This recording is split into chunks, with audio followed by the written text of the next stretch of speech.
पश्चिम बंगाल में विधानसभा चुनाव होने में कुछ महीने ही बचे हैं। पिछले चुनाव के मुकाबले विधानसभा चुनाव में बीजेपी बड़ी ताकत बनकर उभरती हुई दिखाई दे रही है। बीजेपी बंगाल में जहां ममता बनर्जी का किला ढहाने की जुगत में है, वहीं मुख्यमंत्री ममता एक बार फिर से जीत दर्ज करने का दावा कर रही है। हालांकि चुनाव से ठीक पहले ममता बनर्जी को बिहार विधानसभा चुनाव वाला डर सताने लगा है। दरअसल ममता बनर्जी ने AIMIM प्रमुख और हैदराबाद से सांसद असदुद्दीन ओवैसी को लेकर बीजेपी पर गंभीर आरोप लगाया है। मुख्यमंत्री का आरोप है कि बीजेपी AIMIM को पैसे देकर अल्पसंख्यक वोट बंटवा रही है।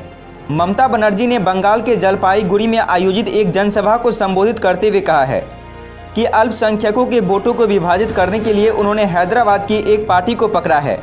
बीजेपी उन्हें पैसे देती है और वे वोटों को बांटने का काम करते हैं। बिहार चुनाव में यह देखा भी गया है।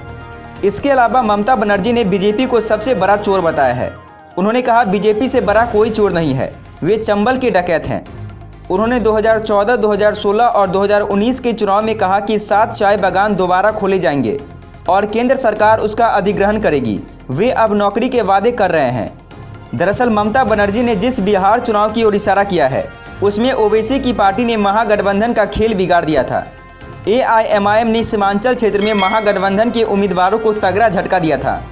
पार्टी ने सीमांचल क्षेत्र की 16 सीटों पर उम्मीदवार खड़े किए थे। इसमें से उसे 5 सीटों पर जीत हासिल हुई थी।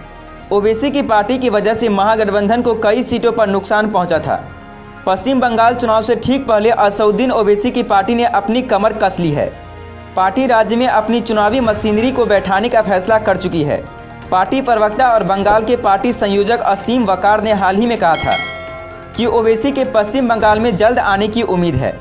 हम पश्चिम बंगाल में चुनाव लड़ने जा रहे हैं। पार्टी की राज्य चुनाव समिति का गठन जल्द ही किया जाएगा। पश्चिम बंगाल में अल्पसंख्यक वोट बड़ी संख्या में है। ये वोट किसी भी चुनाव का रुख मोड़ने में कामयाब हो सकते हैं। भाजपा और चुनावी रणनीतिकार प्रशांत किशोर की संस्था IPAC द्वारा किए गए सर्वे के मुताबिक 2011 की जनगणना के अनुसार पश्चिम बंगाल में 27.01% आबादी मुस्लिमों की है और राज्य के 294 विधानसभा क्षेत्रों में से 120 पर इसकी भूमिका बेहद अहम है। पश्चिम बंगाल के मुर्शिदाबाद, मालदा और उत्तर दिनाजपुर जैसे जिलों में बड़ी संख्या में अल्पसंख्यक आबादी है।